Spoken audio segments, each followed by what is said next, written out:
My mother said, "You want to go to Europe and be a performer?" I said, "Yes."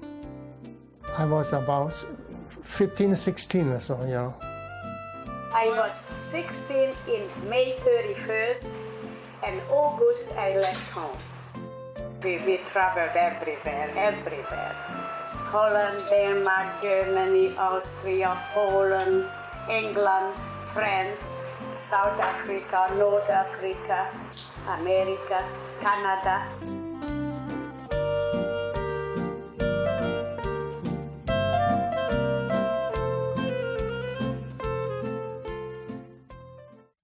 My parents were acrobats. My mom was from Hungary, and my dad was from a small village in China. Mom and Dad met in Europe at the start of World War II. It was lucky that Dad had a Chinese passport. Who knows what would have happened without it? I was born soon after the war ended and was just a baby when, having no other choice, Dad left Hungary to find work. It would be a very long time before we were reunited here in America.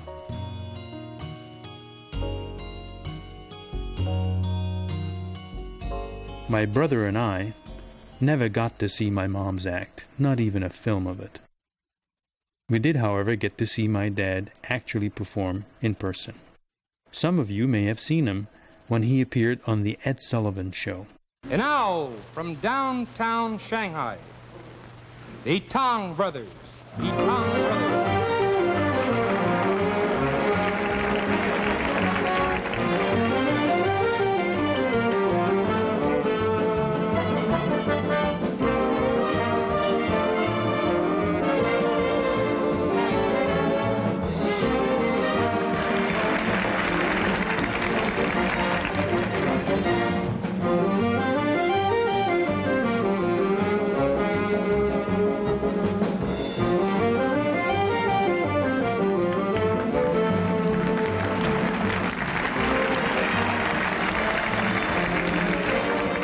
You know, after the first time, we went back 5 more times.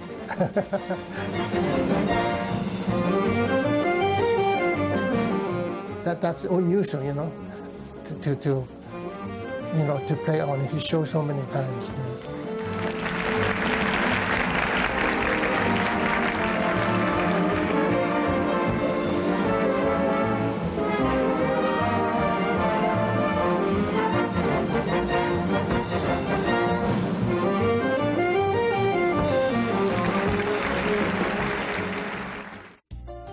A headstand, that means nothing. How about I go up on the table, and then I would go across the other side, and then I walk down. See, it shouldn't be too hard, you know. To get down the table is very easy. To get back on is hard, because I have to raise my right foot. I hold my whole body and my partner, you know, that's a lot of weight there, you know, and then stand up all the way, you know.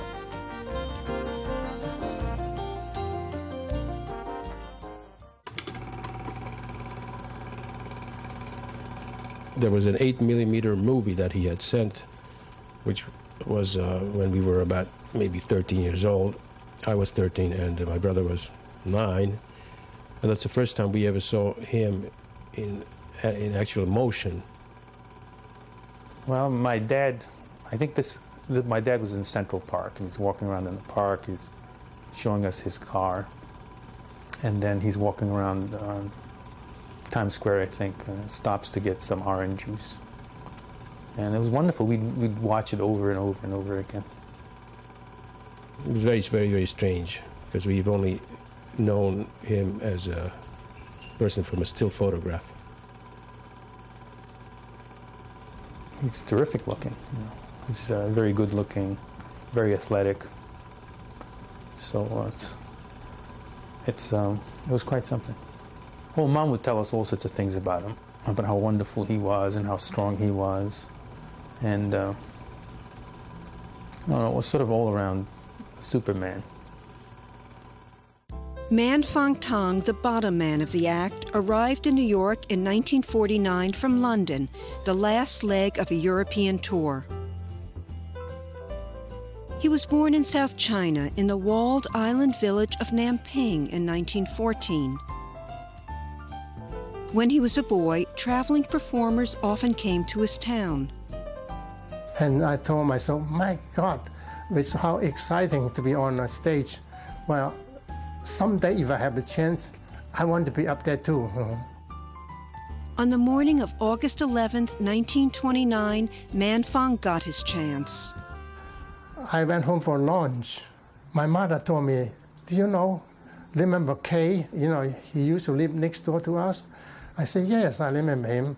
Well, he is home now. He came from the United States. He's gathering some boys and teach them to be an acrobat and take them to Europe to perform. I said, I go. Take me to him. My mother said, you want to go? You want to go to Europe and be a performer? I said, yes. He said, okay, I take you with me to him after dinner. The next morning, Man Fong left Namping by rickshaw through one of the village's 4 gates and then took a passenger steamer to Hong Kong. There he began his acrobatic training in the Chinese tradition that goes back more than 2,000 years. He worked 10 hours a day, one of the few teenagers to endure the physical regimen. In May 1930, Man Fong sailed for Europe. His elder brother saw him off at the dock. He would not see his family in China again for 40 years. Man Fong's first performances were in Germany and in France. When I was on the turn, I said, my God, how far did I come from? And now I'm here. Oh, I just can't believe it. See? So I was very sad already that I said, I have to go forward now. I have plenty of time to go home later on.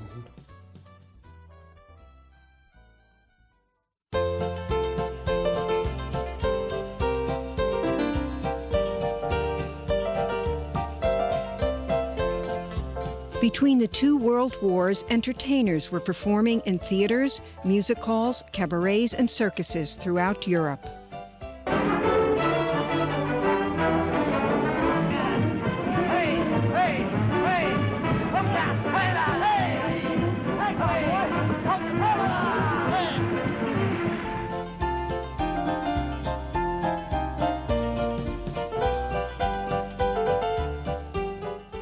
Our first engagement, I still can remember the day, is in July 1st in Stuttgart. That's the first time we performed. Oh boy, how nervous I was.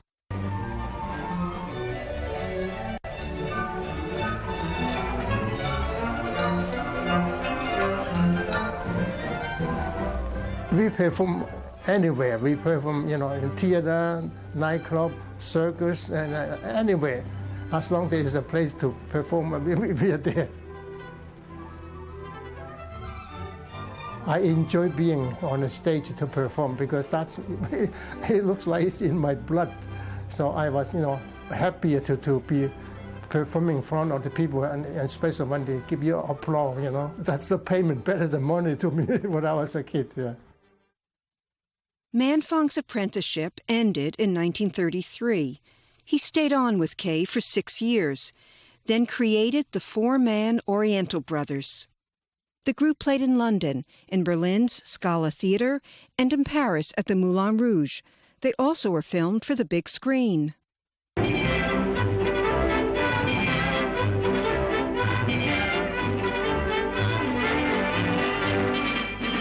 Acrobatics up to date. Strength and balance brought to a fine art by those superb Chinese entertainers, the Oriental Brothers.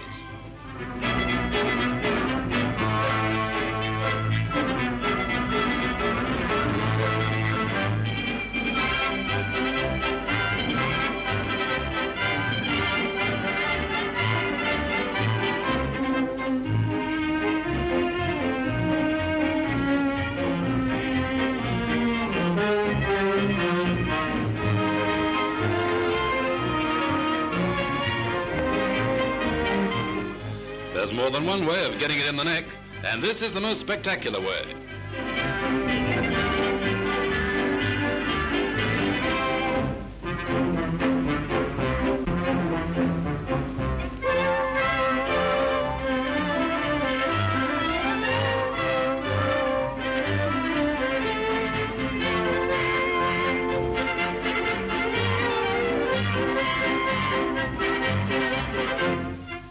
These boys live from head to feet, but they've got a nice balance all the same.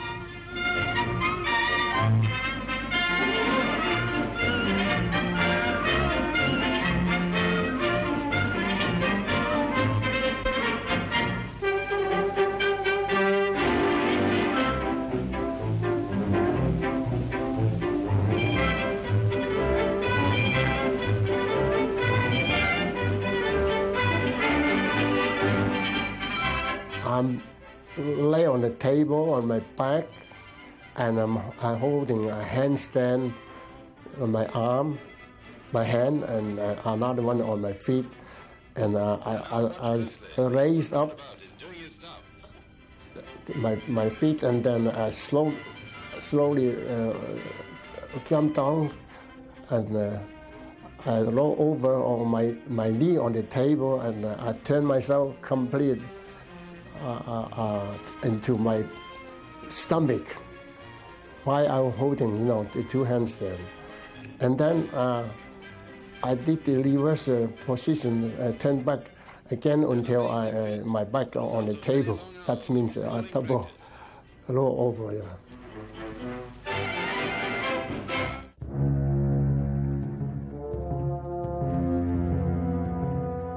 In Germany in the 1930s, Man Fong saw the rise of fascism and the persecution of the Jews. You see them, they're walking their head down. They don't dare to look up. And then the Germans make remarks, some of them are behind them, dirty Jew. I was walking on the street. All of a sudden, I saw a big crowd, in front of a big building. I went over there, I see there were policemen up there, throw some furniture through the window. And I asked some people, I said, what is this? They say, well, Jewish people live up there. Oh, they're bad, So they throw everything down, and they lit a fire, burn everything. Magda Schweitzer was born in 1911 near Budapest, Hungary, into an Orthodox Jewish family.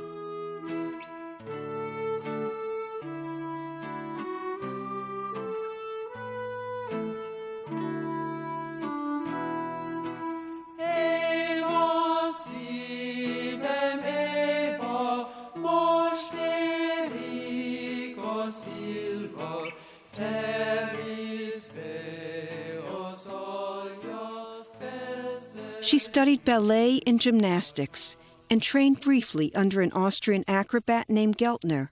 He told her she had no talent. But then she teamed up with the Hungarian acrobat Joe Mady. Despite objections from her family, Magda continued to practice with Joe. The pair developed a new comic act, which they premiered at a Budapest circus. He kicks me, I kick him back, then we roll over, then he put me up in the handstand. He threw me, I disappeared under, So after that, I throw him. I was 16 in May 31st, and August I left home. The relative was very, you let that girl go away. We traveled everywhere. In 32, in America, we get $450 a week. Two of us, that split.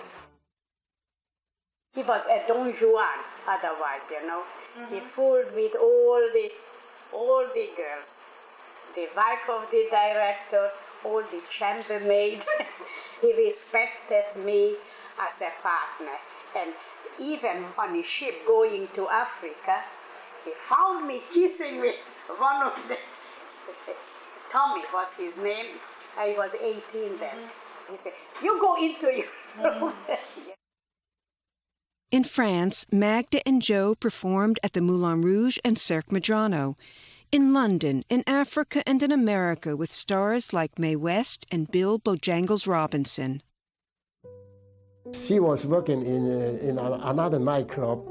They did a comedy act, and she is very funny. You know, she makes people laugh so much.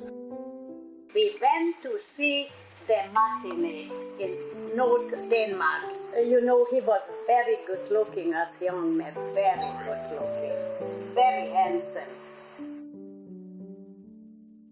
She is very broad-minded.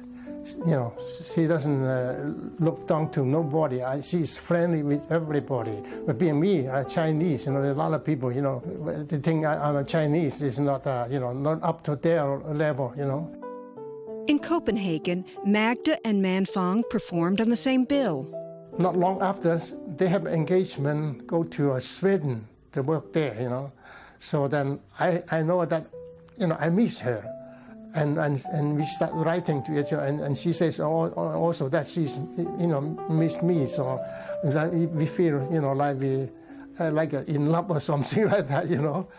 One day we were talking about the war, you know. We said, we wonder where we be going to be, you know, when the war ends. So we, you know, then we maybe no chance to see each other again, you know. And somehow we talk about maybe we should get married. You know, and we did. So we got married in Sweden. Yeah.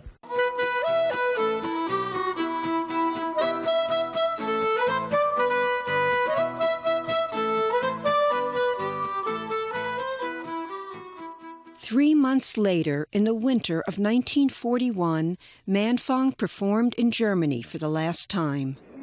Magda, now a Chinese citizen, went with him. We took chances. She stayed in Berlin while Man Fong finished his contract, including one free show he had to do. And one day the director told me that you have to go somewhere to perform. I said, what? I was, you know, I have my contract. I should perform in your theater. I don't want to go to perform somewhere else. He said, you have to. I said, why? He said, well, this is all the big shots. You know, like Hitler himself can be there, Goering, Goebbels, and so on. You say, they have a party there. You better go. I say, do I have to? He says, yes. I tell you what, if you refuse, because they know you're working in my theater, so they know they want you there. If you don't go, they could make trouble for you. Man Fong did the show, and soon after, the pair left for Prague. In a restaurant, Magda spotted Geltner, the Austrian acrobat who had dismissed her before she became a success with Joe Mady. Afraid he would denounce her to the Nazis, she decided to leave Prague immediately. Next morning, early morning, I hear a knock, you know, at my hotel door. I open it, I see two men in, you know, plain clothes. I say, who are you? You know, they just happened, they talk Germans, the two men. He said, we are police. I said, police? What is it? What do you want from me? He said, well, where's your wife? I said, my wife? What are you talking about? And then they pushed the door open, and they come in to look at them. There's nobody there but me. He said, what happened to your wife? I said, what do you want? My wife. He said, she is Jewish. I said, Jewish? I said, who told you that? I don't even know she's Jewish. Why you say Jewish? He said, you are somebody reported to her that, you know, she is Jewish. I said, she went home. You know, she's no longer here. She went back to Hungary.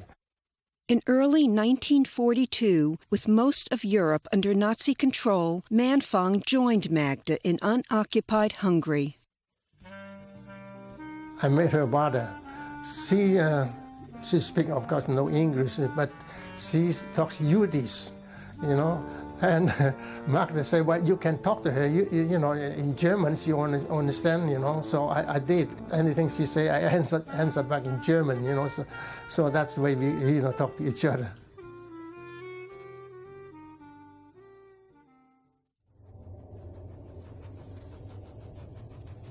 Although partners with Germany, Hungary's leader, Admiral Miklos Horthy, refused to deport his country's Jews.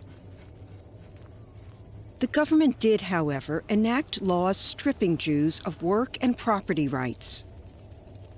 Tens of thousands were put into labor brigades and sent unarmed to the front lines. In Budapest, life was fairly normal. Manfang found work. Magda quit show business. Joe, without Magda, stopped performing too and became an agent. Magda and Manfang had a son, Gary. After German defeats in Russia in 1943, the Soviet army advanced westwards into Europe. As the Soviets came closer to Hungary, Admiral Horthy sought a separate peace with the Allies. To prevent this, Hitler ordered German forces to occupy the country. On March 19, 1944, Germany invaded Hungary, where more than 800,000 Jews were still living. Manfang heard of the invasion from his booking agent. He said, "Do you know the bad news?" I said, "What bad news?" He said, "Didn't you hear the Germans are here?" I said, "No kidding." He said, "No." And when I left him, I went to the, main street. I saw truck after truck, the German army, come by. That was terrible. Oh boy, that was, when I look at the people and I see the Hungarians, some of them even crying, they're sad, very sad. Yet, there are few smiling.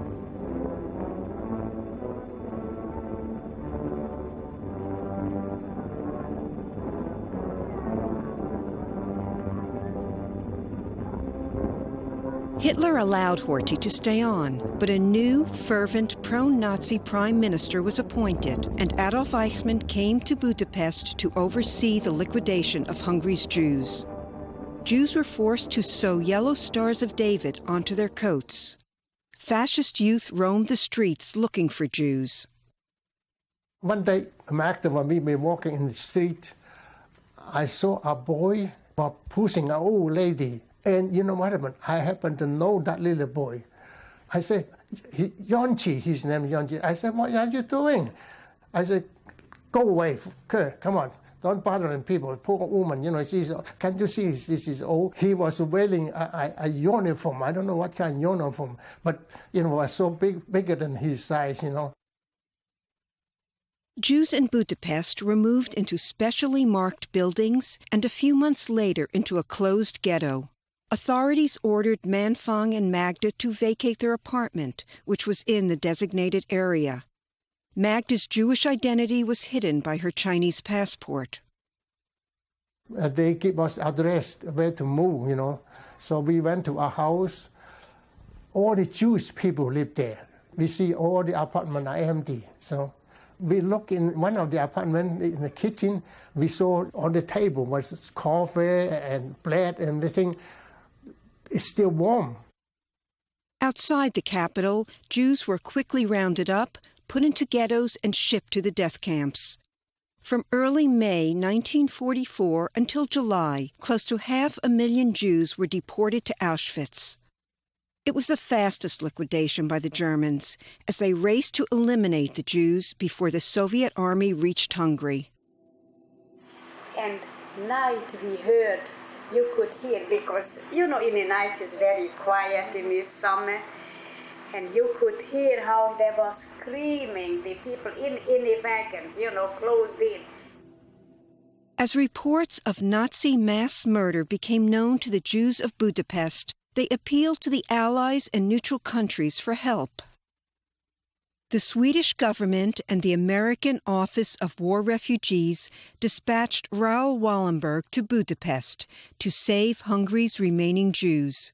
He arrived there in July 1944 and began issuing thousands of Swedish protective passes from his headquarters on the Buda side of the Danube River.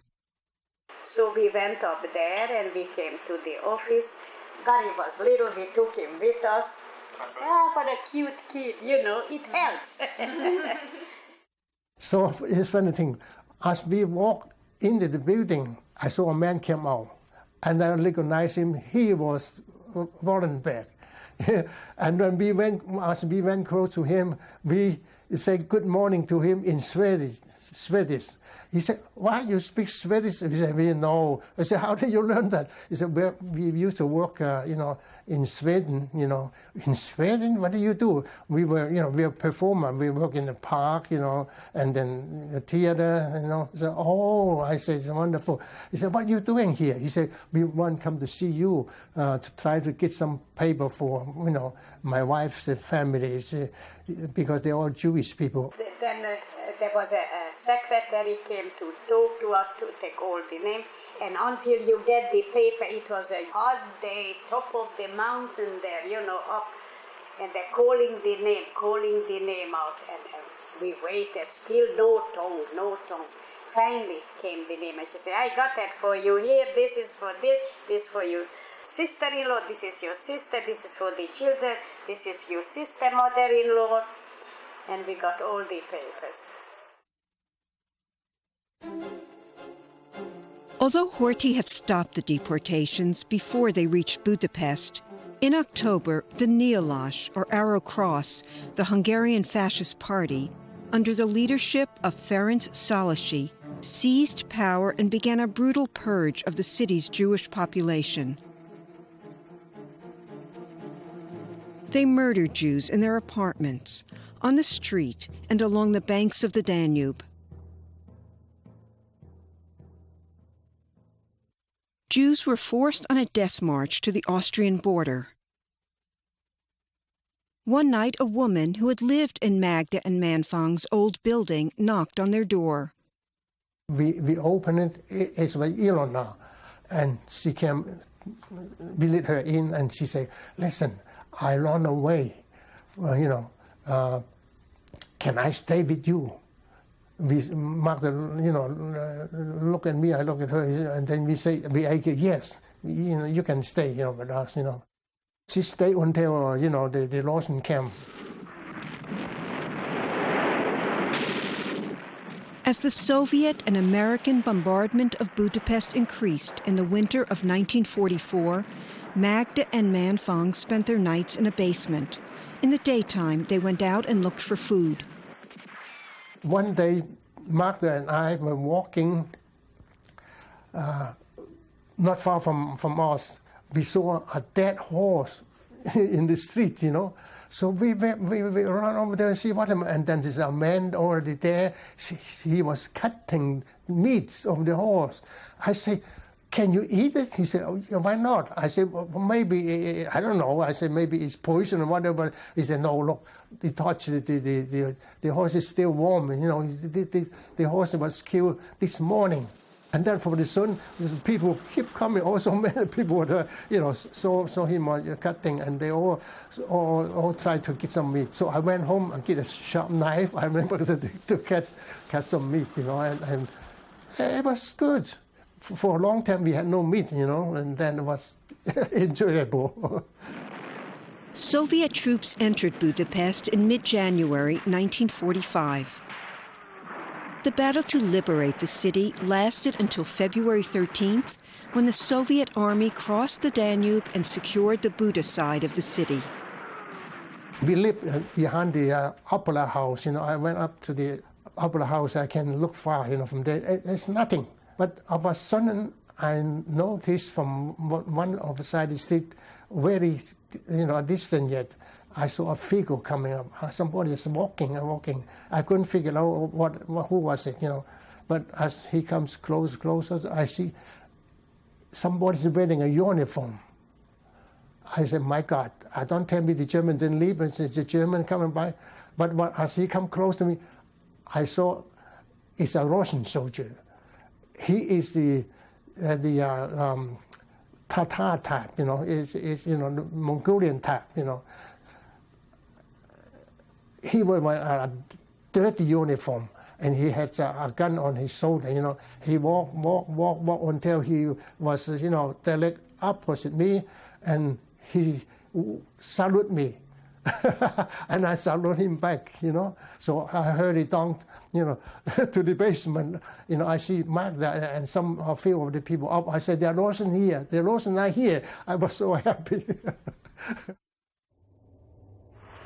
There was a beautiful pharmacy there with beautiful design marble, and the dead body was put in there nude. So soon after the war, a big truck came and they threw the nude body on it. They were pink from frozen. It was a very cold January. And I never forget when that truck started to go, you know, all that body was shaking against one another. Oh. Magda soon learned that her partner Joe had been killed in the bombings.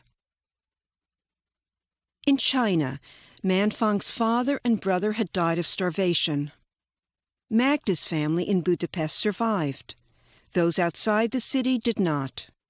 Over 500,000 Jews in Hungary were killed by the Germans and their Hungarian collaborators. In January 1946, Magda and Man Fong had a second son, Dan. They scrambled to make money in the post-war city. They opened an American-style bar. It lasted a few months. Man Fong did manage to find some work. As a wrestler, in a circus, as a movie extra, and in a small nightclub where an American captain helped him get an exit visa. Unable to make a living in Hungary, in 1947, Man Fong and the now three-man Tong brothers boarded the Orient Express for a performance contract in Turkey. Magda and my oldest son, Gary, went to the station with me and to say goodbye, you know. When he left, I was 5 years old, and my memory of it is just fragmentary. And I also slightly remember, but also was told that my father was very emotionally upset, and he especially kissed me and then even cried, and then that's about all I remember. Oh, but it was a horrible thing, you know. We don't know when we're going to see each other again, you know. It was sad. We all cry, you know. After Turkey, Man Fong found more work. In Syria and Lebanon and in Europe. He sent money home to Budapest and to his mother in China. In April 1949, 2 years after leaving Hungary, Man Fong accepted a contract in the United States. At Louisville, Burt Lancaster gives autographs and heartthrobs to the local Honeychilds as he arrives for the opening of the Cole Brothers Circus. 2 days later, the Tong brothers were also at that circus, performing alongside Burt Lancaster, who'd started out as an acrobat. As an act, it's not the top, not the best, you know. Not like he was a movie star, you know. Movie star, he just finished the Killer, you know. That's was his first movie. That was a sensation, a big movie. And overnight he became a big star, you know. But then he doesn't need the act no more. Back in Budapest, Magda got Dan an acting job at the Opera House, playing the Eurasian child in Madame Butterfly. He and Magda toured Hungary with the troupe. Well, it was a big adventure for me because I would put on all these costumes. I had a blonde wig.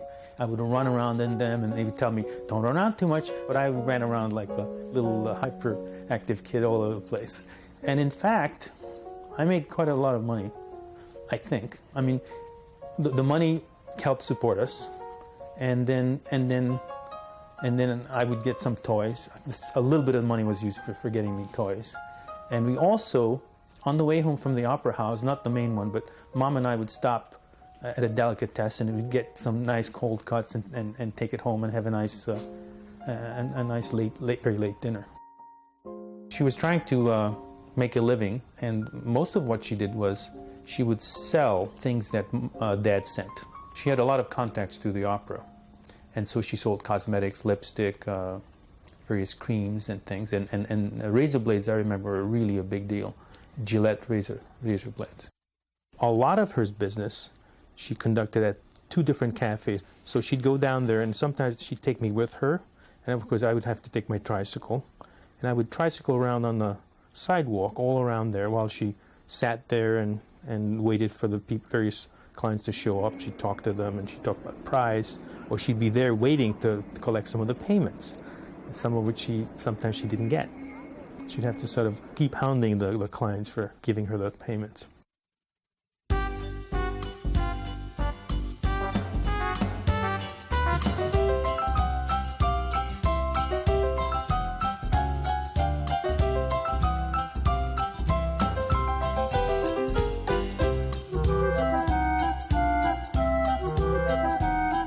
Anti-Semitism, well, if you were Jewish, you didn't tell anyone. I might go over to another boy's home, and I would see the mezuzah on the door, and that's how then I would tell at home that they would say, oh, they're Jewish. I remember how my mother or grandmother might say, oh, this man looks Jewish, this woman looks Jewish, and I wouldn't understand what that meant. We looked a little strange to them, and so they sometimes asked, what's your name? And then hearing our names, they were always extremely curious as to what this was and all that. There were no foreigners in Hungary that they had ever seen, and especially China, which was a very, very distant country in those days. When China became a communist country in 1949, Mom had a very good sense of what to do in many circumstances, not in all, but in many. And so she decided that we should probably go to the Chinese embassy and exchange our passport and citizenship from nationalist Chinese to communist Chinese, which would be actually much better in a communist country. Although they could have left Hungary on the passport, they couldn't have come to the United States until Man Fong got his American papers and was able to sponsor their entry into the country. That's the age, I should be there, to take care of them, Well, she says, it's terrible for us to be apart, for so many years. And the kids, always asking for you, I don't know. I was thinking, if we couldn't come to you, maybe you should come back one day, I said, maybe you should have more patience and wait until, one day maybe, at that time will come. In Hungary, there's not enough work for us. Then we didn't know, had no idea that this is going to happen, that we didn't see each other for 10 years.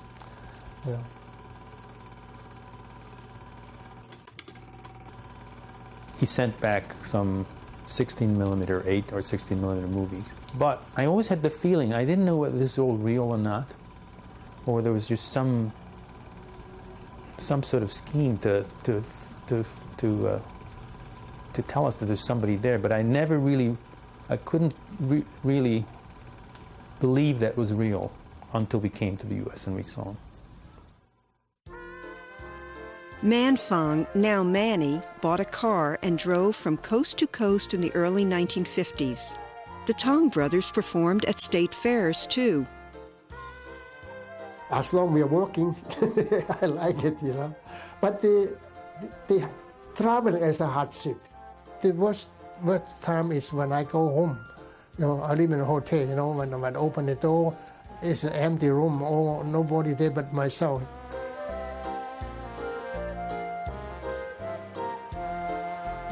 They were at Radio City Music Hall, the Paramount, the Apollo in Harlem, on Milton Berle's Texaco Star Theater and other early TV shows.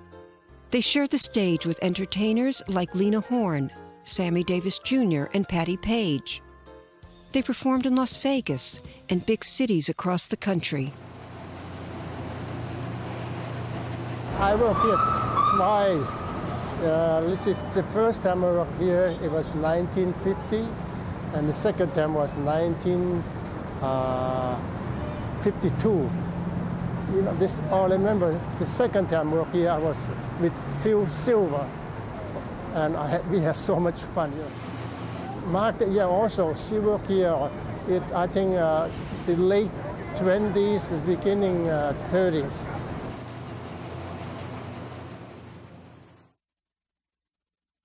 When Manny was performing with the Harlem Globetrotters basketball team in 1956, the revolution in Hungary broke out. The first day, my grandmother woke me up. She says, "You don't go to school." So I was very happy, and I heard this cannon shooting or some kind of shooting outside. Mom was very, very adventurous, and she would say, "Hey, let's go and see what's happening." In October and November, the Soviet army intervened to stop the rebellion. More than 200,000 people fled Hungary for the West. 9 years after Manny left Hungary, Magda decided to take the kids and go.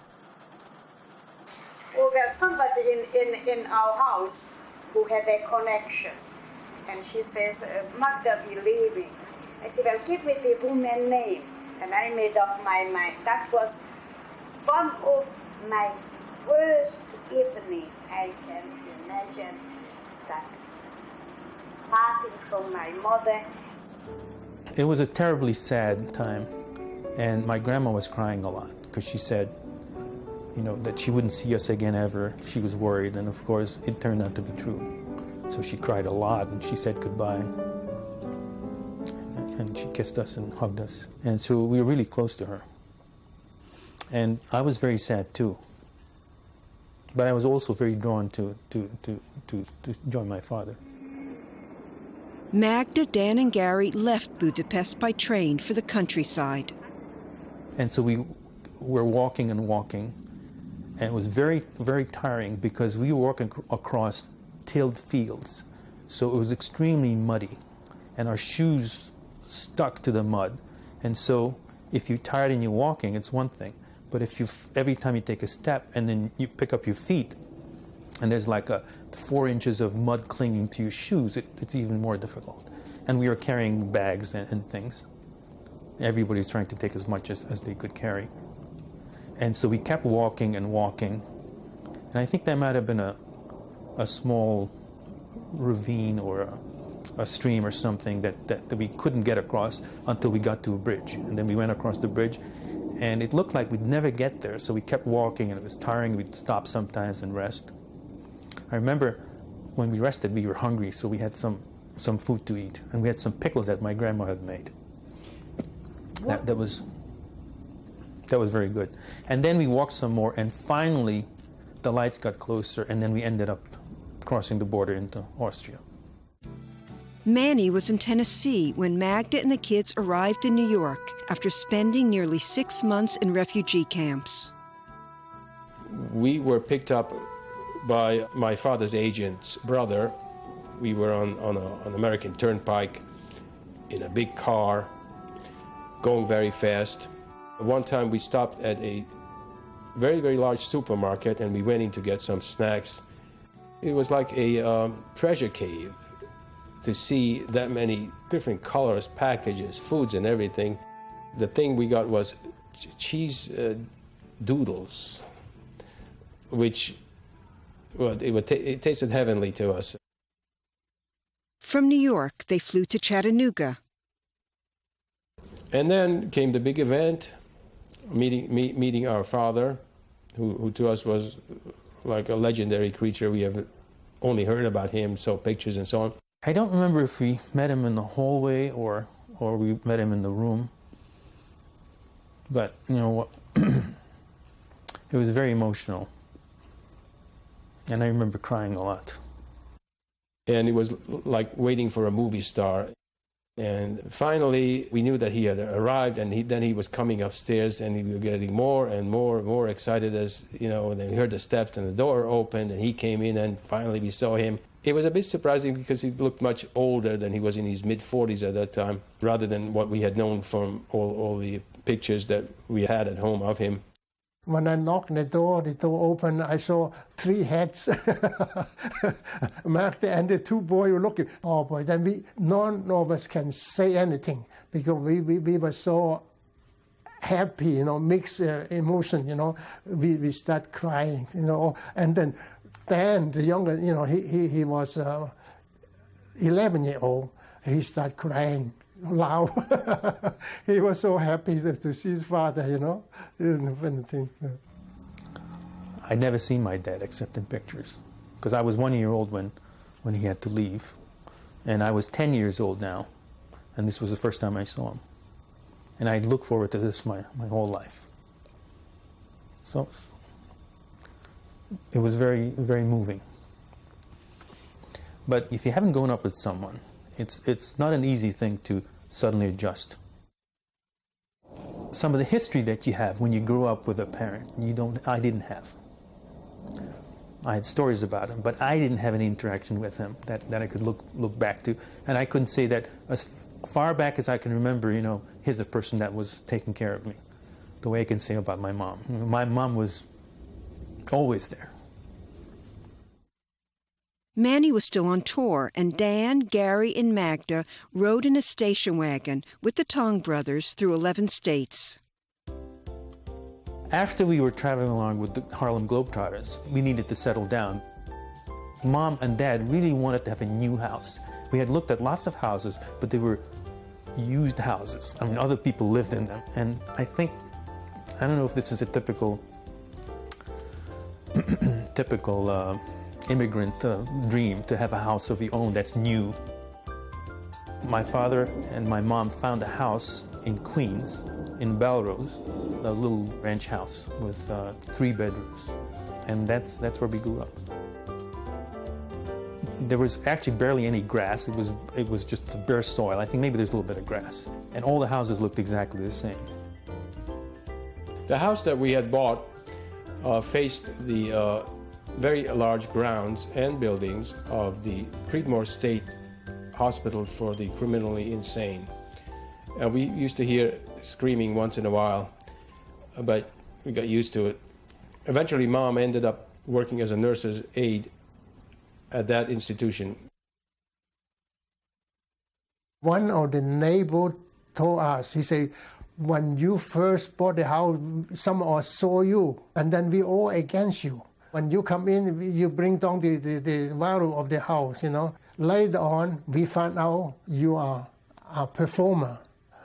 And then you seem so nice, your whole family, and your wife is a white woman, your kids is a good-looking kid. And then we changed our mind. And then, what they did? They invited us to their picnic party, We went there, and then from there we introduced it to all the whole block, the people, And then all of them invited us individually to their house. And they started lighting us, I always considered myself different. If I was with mostly Jewish people, I was still different from them. If I was with Chinese people, I was different from them. So I never considered myself belonging to any particular group. So now if you had some Hungarian Jewish Chinese kids, I would be part of that group. But I didn't know anybody who was like that. And there were times when I wished that there were people like that, just to compare notes. Mom, she had a very strong Jewish identity, not a religious one, but she always talked about the fact that when she was a little girl and she'd be walking to school, there were some kids who would call her a dirty Jew. I think it's from that experience that she felt very empathetic for all the people who were the subject of racism or hatred because of religious or racial reasons.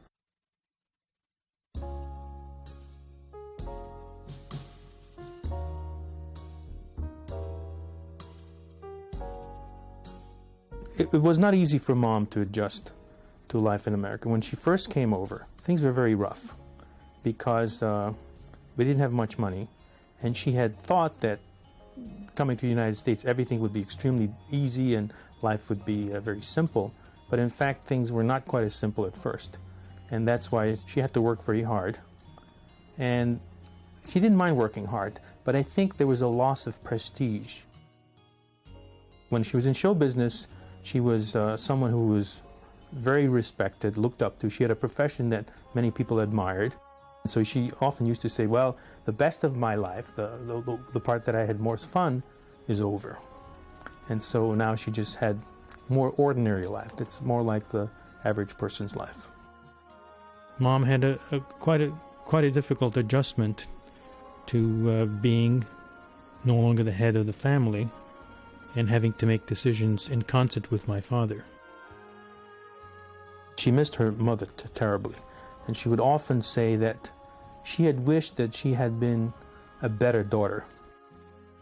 She wished that we had not left my grandmother behind. But she was very old, she couldn't have made it across the border. But she was sorry that we had not sent for her as soon as we were able to bring her out to the United States.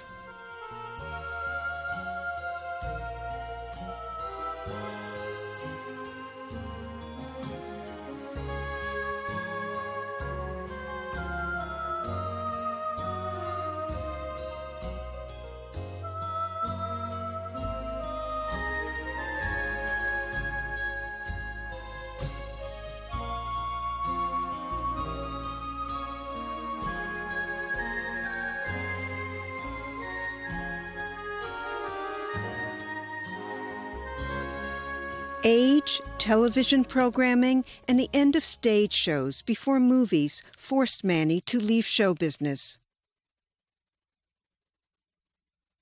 He ran a restaurant and did portrait photography. In 1970, Manny flew to the island of Macau, where his mother was getting medical treatment, and saw her for the first time since leaving home at 15. But you can imagine, I haven't seen her for 40-some years. As a kid, I left her, and then I became a grown-up man, a manly man, this way, But she was so weak, she couldn't talk much, Well, of course, I, was so happy, to see my mother, in a Chinese way, she is still is a little old-fashioned people, The emotion is held back. It don't let out like, the Western people. When Magda and Manny retired, they traveled again. Back to Europe, to Budapest, and to China. And they moved to Chicago, where Dan was.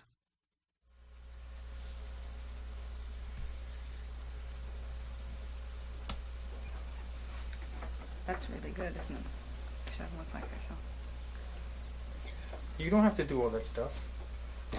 Yes, she does. Gorgeous. Anybody there? Terran's on his way. Oh. I still miss it, yeah. No doubt about it. As I say, it's in my blood.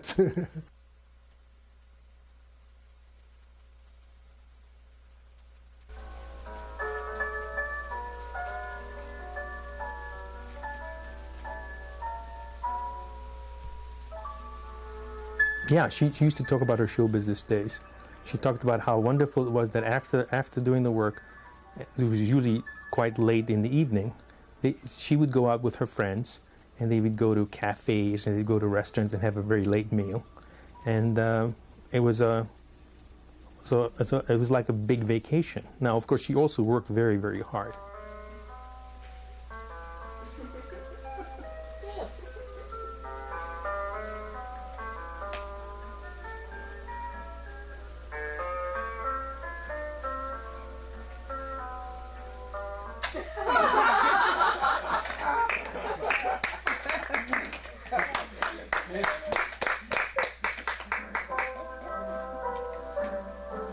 Her act was so well known in Europe that there was caricatures in the newspaper, and she was telling us that there was even a crossword puzzle.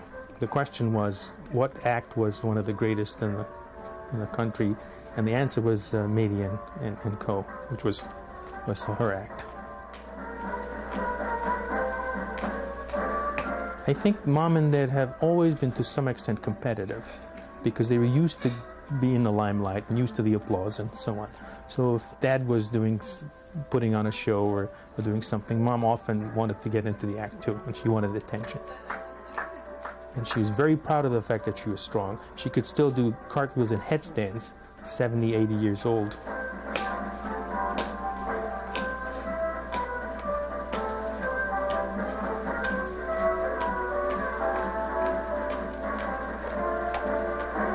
Manny, how old are you now? How old I am now? I'm 88.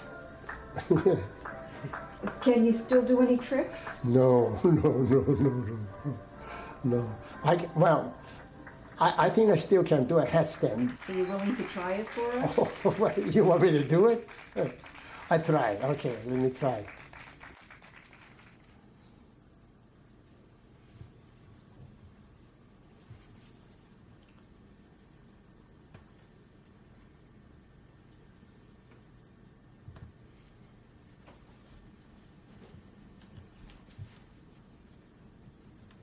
Go. Okay. Get it?